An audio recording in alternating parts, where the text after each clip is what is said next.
Bonjour à tous, bienvenue à ce webinaire EMING intitulé La taxe foncière industrielle en pratique. J'ai le plaisir d'être accompagnée de Xavier Poré et Vincent Hermy, nos consultants experts en fiscalité locale. Bonjour messieurs. Bonjour. Bonjour. Alors, nous allons donc faire ce webinaire. Donc, pour rappel, il est enregistré. Vous recevrez la diffusion, le replay à la fin de cette présentation. Vous en verrez également les slides. Comme ça, vous aurez tous les éléments à votre disposition. Vous avez également un chat sur la partie droite de votre écran, donc n'hésitez pas à l'utiliser pour poser vos questions et on y répondra en fin de session. Alors, nous allons passer au sommaire de ce webinaire. Alors, quel secteur de la fiscalité a vécu ces dernières années plus d'évolution en matière de fiscalité que celui des établissements industriels? On a envie de dire aucun. Alors, au programme, nous allons voir la consolidation de la définition d'établissement industriel. Donc, le passage d'une définition jurisprudentielle prétorienne à une définition législative, la création de critères dédiés à certaines situations et activités spécifiques, et le fait qu'il persiste encore des ambiguïtés. Nous verrons ensuite la mise en œuvre de dispositifs influents sur le montant des impositions, donc la diminution de la base imposable des établissements industriels et la réduction de la variation de la valeur locative en cas de changement de méthode d'évaluation. Et en troisième point, nous verrons l'évolution de la jurisprudentielle en matière de biens imposables et les bonnes pratiques. Donc la jurisprudence GAK and Braveline, contexte, conséquences et enjeux, et l'indispensable intégration d'une optique fiscale lors des revues d'immobilisation. Messieurs, je vous laisse la main. Merci. Donc, nous allons commencer par la consolidation de la définition de l'établissement industriel, qui est une semi-nouveauté, puisque depuis la loi de finances pour 2019, les établissements industriels ont reçu une définition légale qui est venue conforter la définition jurisprudentielle qui jusqu'ici découlait de la décision Miroline, bien connue des utilisateurs de la définition industrielle en matière de taxe foncière. Et donc aujourd'hui, il est acquis et sanctuarisé que l'établissement industriel, c'est l'ensemble des terrains et bâtiments qui servent soit à l'exercice d'une activité de fabrication ou de transformation de biens meubles corporels, dès lors qu'on a des moyens techniques importants, soit à toute autre activité, qui ne serait donc pas de la fabrication ou de la transformation, mais qui aurait besoin de moyens techniques importants et au sein desquels le rôle des installations techniques, matérielles et outillages jouerait un rôle prépondérant. Cette définition d'établissement industriel a un impact essentiel, direct sur le montant de la taxation qui peut en découler, puisqu'il définit la méthode dite comptable, et à partir de cette méthode comptable, la valeur qui sert à l'établissement des taxes, taxes foncières et CFE, correspond au prix de revient, à la valeur brute comptable des immobilisations considérées comme taxables. Quand même, d'autres dispositifs d'ajustement existeraient, c'est le cœur du dispositif d'imposition. Alors, de cette définition naît nécessairement des exceptions. Donc, on va mettre de côté avec ce slide tout ce qui n'est pas industriel, et ça pourrait être l'occasion juste après de creuser un petit peu plus certains points. N'est évidemment pas industriel l'établissement qui ne remplit pas les critères précités, critères d'importance ou d'importance et de prépondérance pour les activités autres que de fabrication et de transformation. Ne seront également pas industriels les établissements au sein desquels la valeur des installations techniques, matériels et outillages est inférieure à 500 000 euros. Ne seront pas non plus industriels les sites détenus par un propriétaire qui ne serait pas tenu à l'obligation d'établir un bilan. Ne seront plus industriels, ça c'est quelque chose de relativement récent, puisqu'on le doit aussi à la loi de finances pour 2019, les établissements qui relèvent d'une inscription au répertoire des métiers. On aura l'occasion d'en parler un petit peu après. Et enfin, certaines installations de stockage de déchets, de stockage souterrain de déchets. Donc, on a vu un premier package de qui peut être industriel, à savoir celui qui remplit une définition bien précise, avec des critères d'importance et de prépondérance. On vient de voir qui ne sera jamais industriel, en tout cas ne doit pas l'être. On va quand même s'attarder quelques instants à des persistances d'ambiguïté, à quelques difficultés qui persistent malgré les règles qu'on vient d'exposer. La notion de seuil de 500 000 euros, alors c'est un seuil qui est très vite atteint, dès lors qu'on a un établissement qui est un peu important, on l'atteint très vite. Pour autant, il n'est pas forcément très simple à appréhender. Le premier point, c'est qu'il faut constater un dépassement ou un non-dépassement, en dessous ou au-dessus du seuil, selon comment on se situe, sur 3 années consécutives. Je suis là dans le cas d'un établissement qui existe depuis un petit moment, pas dans le cas d'une création, mais un établissement qui serait présent depuis plusieurs années doit surveiller tous les ans le dépassement ou le non-dépassement de ce seuil. Et cette surveillance, elle n'est pas forcément des plus aisées, dans la mesure où les installations techniques, matérielles et outillages à identifier sont ceux non seulement détenus par le propriétaire ou à disposition de l'exploitant, le propriétaire et l'exploitant pouvant être deux personnes différentes, mais également parmi les installations matérielles, techniques et outillages qui sont à la disposition de l'exploitant, ceux qui sont détenus par des tiers, qui sont mis à la disposition de cet exploitant pour une durée de plus de 6 mois. Donc, on va aller demander, et on doit aller demander à des tiers combien vaut en valeur brute comptable un matériel qui est peut-être pris en location ou mis à disposition gratuite, ce qui peut créer une difficulté d'accès à l'information. Donc, ce seuil qui s'est voulu être un élément de simplification pour créer une ligne simple d'identification de qui est industriel au sens des impôts fonciers et qui ne l'est pas, on s'aperçoit qu'il n'est pas si évident que ça. Deuxième volet, on sait désormais que les entreprises qui relèvent du répertoire des métiers ne sont pas censées être évaluées en tant qu'établissement industriel. Alors, je passerai sur les petits établissements de moins de 11 salariés. La question qui est la plus prégnante aujourd'hui va être celle des établissements significatifs qui ont un temps été enregistrés de manière obligatoire au répertoire des métiers, qui aujourd'hui cumulent un nombre de salariés inférieur à 250, et qui exercent des activités facialement éminemment industrielles. On a pu constater des interrogations de la part de l'administration sur l'applicabilité de ce dispositif et notamment des recherches d'historisation pour voir si une entreprise qui était maintenue aujourd'hui au répertoire des métiers l'était à juste titre, c'est-à-dire s'il n'y avait pas des ruptures d'inscription au répertoire par le passé. Donc c'est un sujet là aussi qui s'est voulu être une simplification et qui malheureusement au final soulève énormément de questions. Enfin, dernier point, la définition de l'établissement industriel que nous avons vu juste avant a été sanctuarisée, légalisée. Pour autant, elle n'a pas résolu toutes les problématiques qu'on rencontre, puisqu'on a repris la définition de Miroline. Et des établissements comme les entrepôts ou les data centers restent toujours un petit peu sur la corde raide. Et on a une rémanence de la problématique qu'on voyait précédemment, c'est-à-dire qu'on est vraiment sur une appréciation de la prépondérance des installations techniques et moyens matériels propres à chaque situation. Alors, pour les data centers, on a une évolution jurisprudentielle qui tend à les industrialiser, mais elle me semble, à titre personnel, pas sanctuarisée. Et les entrepôts se posent vraiment d'une question de fait et on le verra un petit peu plus tard d'opportunité. Nous allons maintenant vous exposer, vous présenter rapidement la mise en œuvre de dispositifs qui vont influer sur le montant des impositions au travers de 2 points que vous aviez à vous présenter. Tout à fait. Merci Vincent. Donc, comme vous le savez, vous êtes participé à ce webinaire parce que vous travaillez dans un établissement ou des établissements industriels. Et vous savez, en 2021, il y a eu une réforme assez importante dans la mesure où les bases foncières servent au calcul de l'évaluation de la taxe foncière et de la cotisation foncière des entreprises ont été divisées par 2. Pour autant, tout n'est pas rose dans la mesure où la loi de finances pour 2021 introduit une modification du calcul des taux d'intérêt.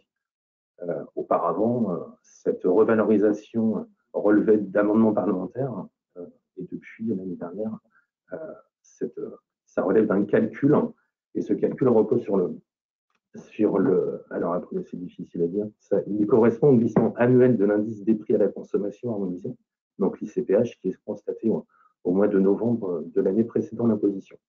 Donc aujourd'hui, on a un impact qui est important dans la mesure où l'inflation est importante depuis quelques mois et on a une mise à jour annuelle qui est liée à cet indice des prix qui est importante.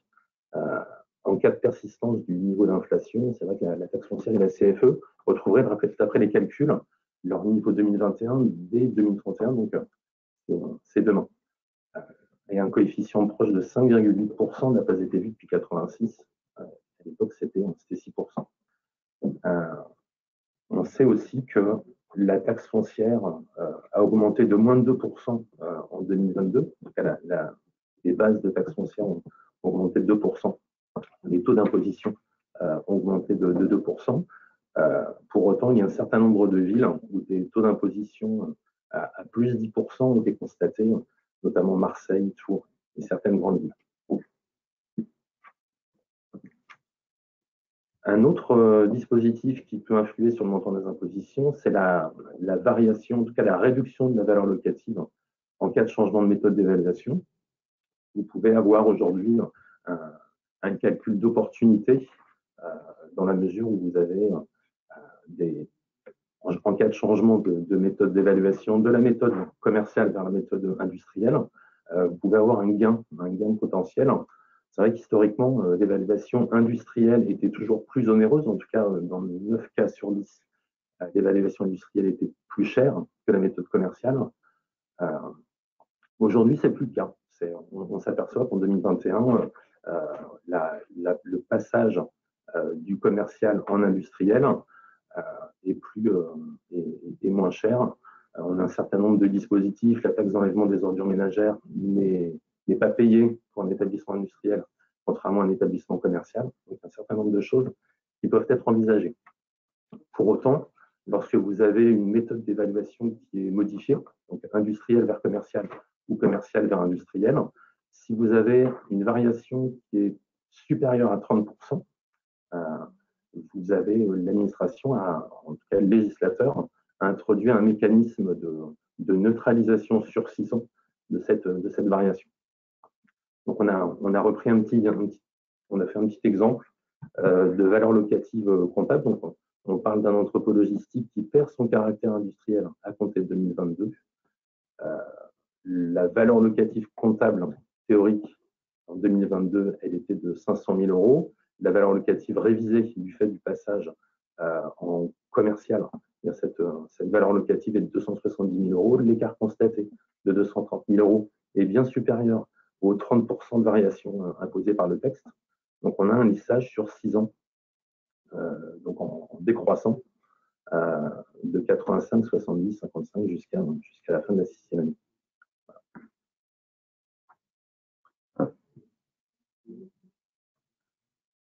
Évolution jurisprudentielle en matière de biens imposables et bonnes pratiques. La jurisprudence GKN Driveline, donc, comme vous le savez, entre 2013 et 2020, on avait une jurisprudence Société Menuiserie du Centre, une jurisprudence qui était extrêmement défavorable aux entreprises dans la mesure où les biens qui participaient directement à l'activité industrielle de l'établissement et qui étaient dissociables des immeubles étaient exonérés. Donc c'était une lecture assez peu fidèle du texte du Code général des impôts. Ce Code général des impôts prévoyait que pour la taxe foncière et la CFE, les outillages et les autres installations et moyens matériels d'exploitation des établissements industriels étaient passibles de taxe foncière s'ils étaient constitués d'installations destinées à abriter des personnes ou des biens ou à stocker des produits, si c'était des ouvrages en maçonnerie présentant un caractère d'une véritable construction, et puis les ouvrages d'art, les voies de communication, bien sûr. À compter de 2020, l'arrêt GKN Driveline a dit que ce n'est pas du tout la définition qu'on vient de retenir, mais vos biens sont exonérés à partir du moment où ils ne sont pas des installations destinées à abriter des personnes, des ouvrages en maçonnerie ou des ouvrages d'art, et ils sont exonérés s'ils sont spécifiquement adaptés aux activités susceptibles d'être exercées dans un tel établissement. Alors, juste le côté ironique de l'histoire, c'est que le point de départ de la définition jurisprudentielle des biens d'équipement spécialisés, c'est une décision qui était Menuiserie du Centre, une entreprise qui était à Ide, dans le Cantal. On a GKN Driveline qui intervient et qui rebat en 2020 un petit peu les cartes. Et dans la continuité de GKN, le Conseil d'État, c'est parfois dans les non-admissions de pourvoi que les informations sont les plus intéressantes à lire entre les lignes. C'est que le Conseil d'État a jugé en 2021 pour une société qui s'appelait Elva Menuiserie. C'est le côté un peu circulaire et drôle de l'histoire, parce qu'on était parti d'une affaire de menuiserie qui avait un peu défrayé la chronique à une nouvelle affaire de menuiserie qui clôt un peu l'histoire. Et le Conseil d'État a eu l'occasion d'appliquer de manière concrète par une non-admission, donc indirectement, cette nouvelle définition de biens spécifiquement adaptés aux activités susceptibles d'être exercées dans un établissement industriel et au cas plus particulier d'une installation de sprinklage. Et il relevait que l'existence d'une installation coûteuse particulièrement importante et indispensable à l'activité de menuiserie suffisait à caractériser la spécificité d'un investissement pour une activité susceptible d'être exercée. Donc, on va se livrer, et Xavier va vous en parler juste après, à un petit exercice. Alors, vous allez avoir un espèce de méli-mélo, mais ce sera peut-être l'occasion de questions juste après, pour essayer de décrypter un peu ce qu'on entend par spécifiquement adapté et susceptible de. C'est quand même deux terminologies qui sont potentiellement sujets à débat. Alors, c'est vrai que cet arrêt, il est formidable. Bon, mais qu'est-ce qu'on en fait après? C'est vrai que un fichier des immobilisations, c'est un agrégat assez important de désignation technique, plus ou moins claire, plus ou moins absconse, mais on a regroupé un certain nombre de mots, voilà, de mots-clés dans le fichier des immobilisations. C'est ce type d'immobilisation, les panneaux isothermes, les transformateurs, les ascenseurs. Alors, quid d'un ascenseur, quid d'un monte-charge, des compresseurs, du sprinklage. Voilà. Il y a un certain nombre de sectionnels. Voilà. On en a mis une toute petite partie. Et donc, ces désignations doivent être travaillées dans le cadre de l'audit du fichier des immobilisations. Donc, l'évolution qui est importante à réaliser, en tout cas la réalisation d'un certain nombre d'opérations, c'est de revoir actif par actif le statut fiscal applicable à chacun des biens que nous avons repris sur le côté gauche du slide. Et puis de collecter et organiser les éléments susceptibles d'éclairer le caractère industriel des immobilisations. Et ça, c'est de toute façon, alors c'est un gros travail. Pour autant, si vous voulez nettoyer la base taxable de vos taxes, c'est importantissime. Et puis, de toute façon, lorsque vous déclarerez, lorsque vous souscriverez une déclaration modificative ou que vous déposez une réclamation, l'administration va vous demander justement de fournir ce travail documentaire.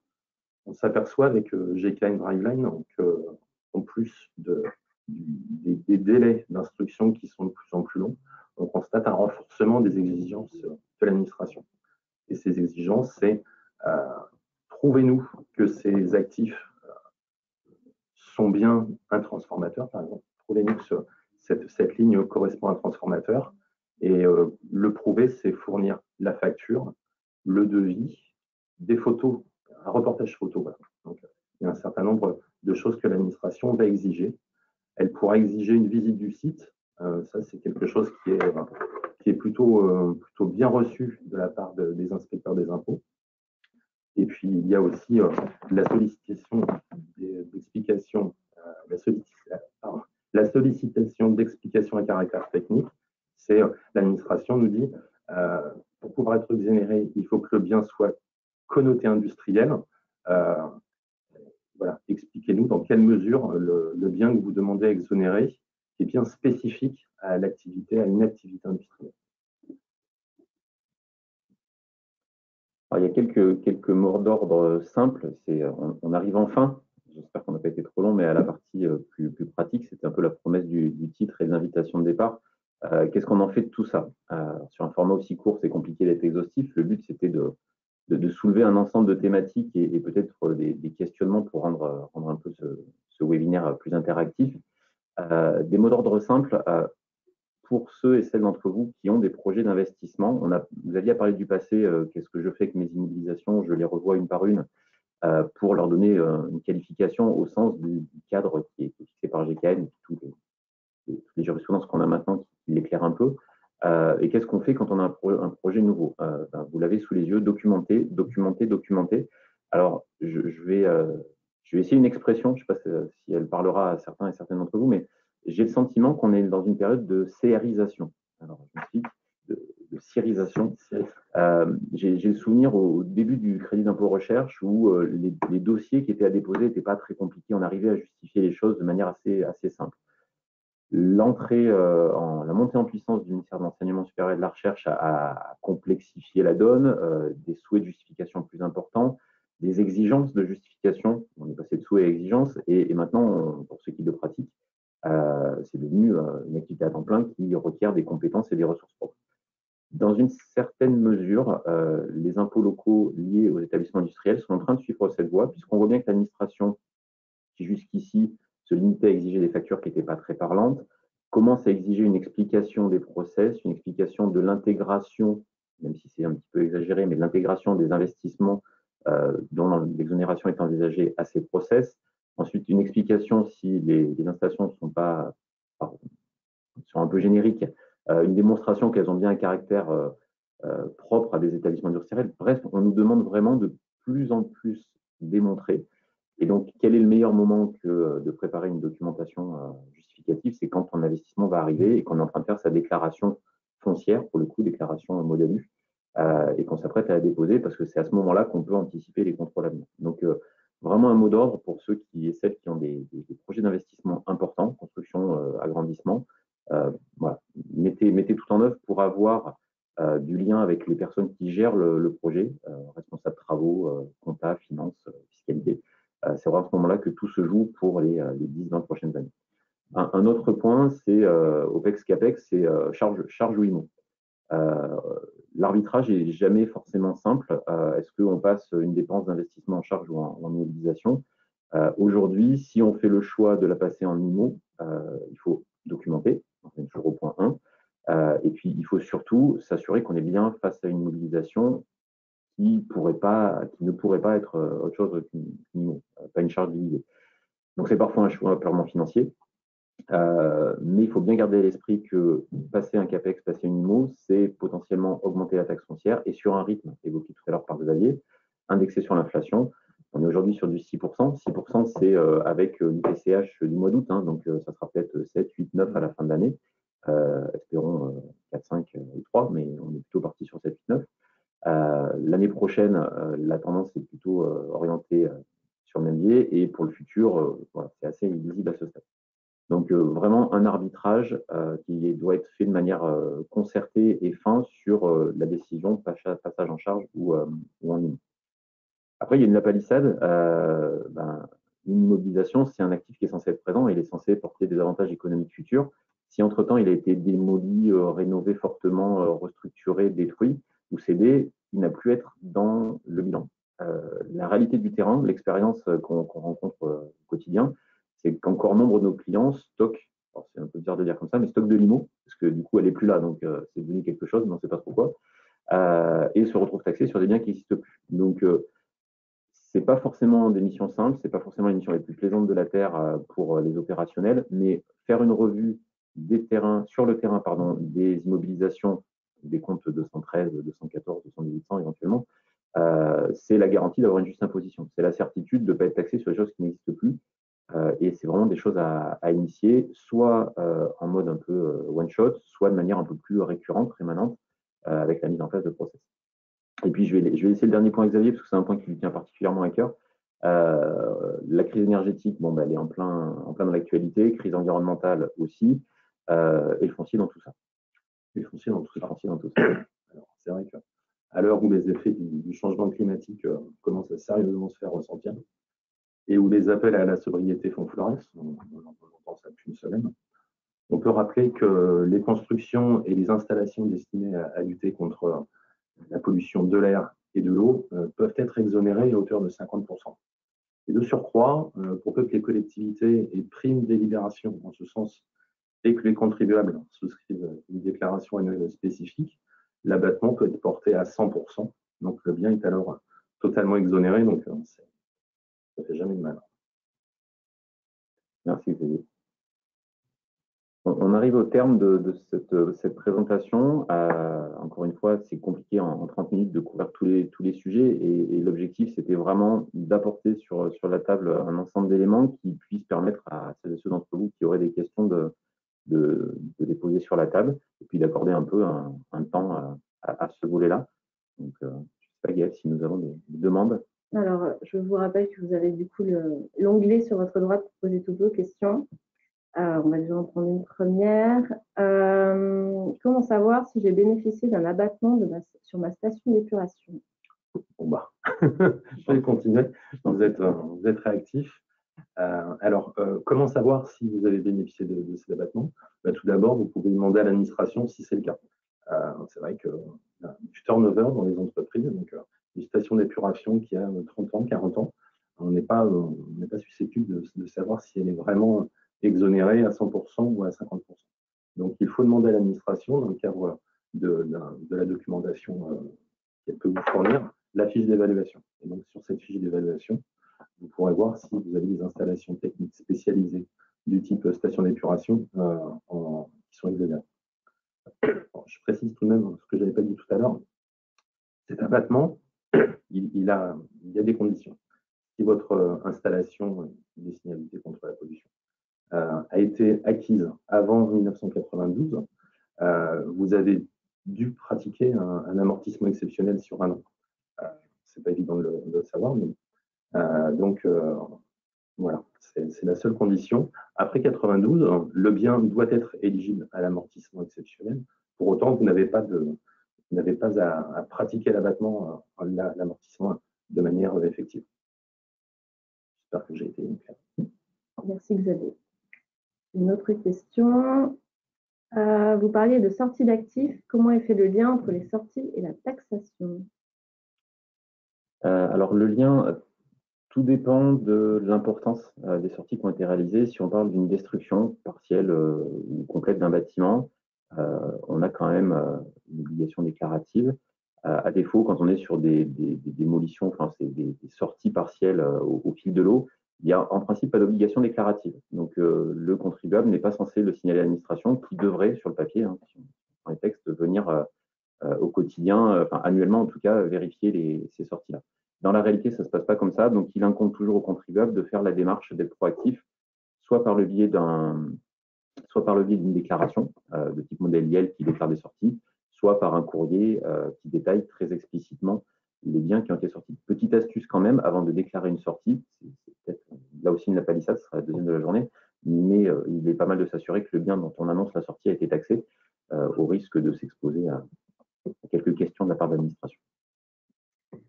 Ensuite, comment savoir si la réévaluation de 1976 a été faite? Comment savoir, c'est une bonne question. Eh bien, contacter l'administration, c'est une question à laquelle je n'ai pas de réponse. La réévaluation légale, effectivement, doit être prise en compte. Les réévaluations, les autres réévaluations ne sont pas à prendre en compte, mais réévaluation légale de 76, par quel moyen peut-on savoir si elle est prise en compte? Il y a seule la reconstitution complète de l'imposition dans le détail permet de savoir si elle est prise en compte. Ensuite, alors dans l'article 1382 du CGI, il est précisé que sont exonérés d'ETF les outillages et autres installations et moyens matériels d'exploitation des établissements industriels, à l'exclusion de ceux visés au premier et deuxième article 1381. Et deux. Exactement. Alors, non, la question est longue. Le premier article de 1980 précise que sont soumis à ATF les ouvrages servant de support aux moyens matériels d'exploitation. Si je ne me trompe pas, la RGKN Driveline n'apporte pas de changement sur ce sujet. Non, il n'y a pas de changement. C'est ce qu'évoquait Xavier au départ. En fait, le point de départ de toute cette discussion, c'est qu'est-ce que j'ai le droit d'exonérer? J'ai le droit d'exonérer les installations, justement, productives, à l'exclusion de tout ce qui va être une propriété bâtie en tant que telle ou ce qu'on appelle une installation foncière, c'est-à-dire un bien assimilé. Parmi les biens assimilés, on a depuis toujours les ouvrages en maçonnerie qui présentent le caractère de véritable construction. Donc, si l'assise en maçonnerie, le support en maçonnerie d'une installation présente le caractère d'une véritable construction, c'est là où il n'y a pas de changement, alors il reste imposé. Donc la question qui est sous-jacente derrière, c'est quelle est quelque part l'importance du support de mon installation. Est-ce qu'on parle de plomb en béton qui serait déplaçable par des moyens clairs, des fenêtres, ce qu'on veut d'autre, ou des mini-grues, peu importe, ou est-ce qu'on parle vraiment d'un massif en béton qui est une unidale? Et là, on est sur deux mondes différents et ça n'est qu'encore une fois l'appréciation d'une situation de fait qui permet d'avoir une réponse à la question, mais en l'occurrence, j'essaie de faire une réponse longue à une question longue. En l'occurrence, à mon sens, non, il n'y a pas d'évolution sur ce point. Encore une question. Quid d'une installation de sprinklage ou de détection d'incendie? Alors, la jurisprudence n'est absolument pas stabilisée dans ce cadre. Aujourd'hui, l'administration nous dit que les installations de détection incendie et d'extinction incendie, si elles ne sont pas différentes dans votre établissement qu'une installation de sprinklage dans un établissement commercial, il n'y a pas lieu de considérer qu'elle est spécifique. L'arrêt GKN Driveline et les autres arrêts depuis 2 ans qui traitent ce point-là disent bien que l'installation d'extinction incendie, elle doit être spécifique, voire montée sur les machines. Donc on a vraiment pour prouver l'opposabilité d'une exonération du sprinklage, il faut constituer un dossier, documenter, prendre contact avec votre assurance. Peut-être que le sprinklage, dans le cadre de votre activité, est obligatoire et est prévu par vos assurances, par la BREAL, par les pompiers. Voilà, donc il y a un certain nombre de choses que vous pouvez être amené à collecter puis à présenter à l'administration. Et si on revient sur ce qui a été évoqué tout à l'heure, sur notamment la Realva menuiserie, qui avait dans ses composantes la problématique du sprinklage, et ça rejoint tout à fait ce que dit Xavier sur le côté non stabilisé, c'est qu'on a un cadre jurisprudentiel qui nous dit que les biens doivent être susceptibles de participer à l'activité et doivent être spécifiques. Certains pans de la jurisprudence laissent penser qu'il y a une espèce de corrélation à donner entre la nature de l'activité réalisée sur le site, ou en tout cas sur le site ou sous tout autre site de même activité, et l'installation qu'on analyse. En l'occurrence, ce qui a entraîné le refus d'admission du pourvoi dans Realva menuiserie, c'est que la Cour administrative d'appel, je le redis, avait évoqué le fait que les installations de sprinklage, c'est la question, étaient coûteuses, bon, on va mettre de côté, et surtout étaient indispensables à une activité de menuiserie. Donc elle nous laisse, le Conseil d'État, par ce refus d'admission, nous laisse penser que le caractère indispensable, ça rejoint ce que vous Xavier sur des problématiques d'obligation d'usage, est à tenir en compte, tout comme est à tenir en compte la spécificité technique de l'installation. J'ai encore beaucoup de questions. D'accord, on a beaucoup de temps. Pouvez-vous réexpliquer les biens obtenant un abattement pour faire le point sur la crise énergétique? Oui, bien sûr. Donc, les installations qui sont destinées à… Question courte, vous avez réponse courte. Les installations qui sont destinées à lutter contre la pollution de l'atmosphère, de l'eau et d'un certain nombre d'autres choses peuvent être exonérées à 50%, voire à 100%. Et donc, ça va être les stations d'épuration, un certain nombre de choses, des traitements de lixivia. Donc, il y a énormément de choses et c'est la documentation administrative qui traite du CIR et de l'IS prévoit une liste limitative des installations qui sont éligibles. Donc, il faut se rapprocher, sans pouvoir vous donner les coordonnées de la documentation. Et puis ensuite, c'est reprendre le fichier des immobilisations, travailler avec des techniciens du site et puis présenter à l'administration un état détaillé de vos immobilisations éligibles en pratiquant cet abattement de 50%, en demandant à substituer la valeur d'origine et de substituer cette valeur à une valeur divisée par 2.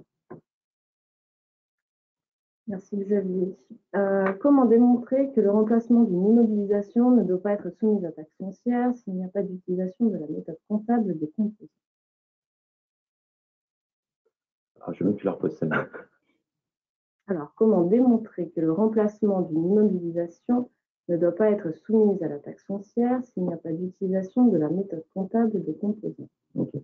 Alors, le point est que donc on part sur une immobilisation qui est pleine et entière, qui a pas fait l'objet vulgarisé, mais d'un découpage par bloc, par bloc de nature, et que donc on a fait des travaux notables dessus, travaux qui ont impacté la composante, la pseudo-composante, la partie qui serait taxable.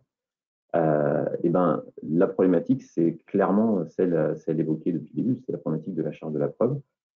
Et donc, elle se fait par la documentation, entre autres, liée à la nature des travaux de rénovation, remplacement qui ont pu être faits. Et donc, tout est dans les process internes, enfin, une partie est dans les process internes, et notamment dans la définition des commandes en interne, dans la définition du process achat, où on décrit par le menu ce qui est réalisé au sein du mot, et on peut avoir ainsi un début de preuve et d'explication des travaux qui ont été entrepris, et donc potentiellement de la quote-part qui a été qui a été retenu. On revient également avec cette question à celle qui a été soulevée au préalable. Est-ce que la dépense qui est liée à la remplacement, on n'y est pas, mais en tout cas une rénovation, ne serait pas plutôt une charge plutôt qu'une. Je ne sais pas si ça répond à la question, mais c'est un début. Alors, ce que je vous propose, c'est de clôturer le webinaire à ce moment-là. Si vous avez encore plein de questions à nous poser, vous n'hésitez pas, on est toujours à votre disposition. Donc, sur notre site eming.com, vous avez la rubrique Contact. Sinon, vous nous adressez directement à Xavier ou Vincent, toutes les informations que vous voulez. On est à votre disposition. Donc, on vous remercie. Vous avez été très nombreux à nous suivre ce matin. Donc, vous allez recevoir la présentation, le replay et la présentation en PDF. Ça, vous pouvez revoir tout ce qu'on a échangé ce matin. Moi, je vous donne rendez-vous le 20 septembre pour un webinaire sur la fiscalité locale, comment piloter ses taxes. Donc, venez nous rejoindre à nouveau très nombreux. On est toujours là. Je vous souhaite une très bonne journée. Je vous remercie encore de nous avoir suivis. Merci Xavier, merci Vincent. Merci. À bientôt. Merci. Au revoir. Au revoir.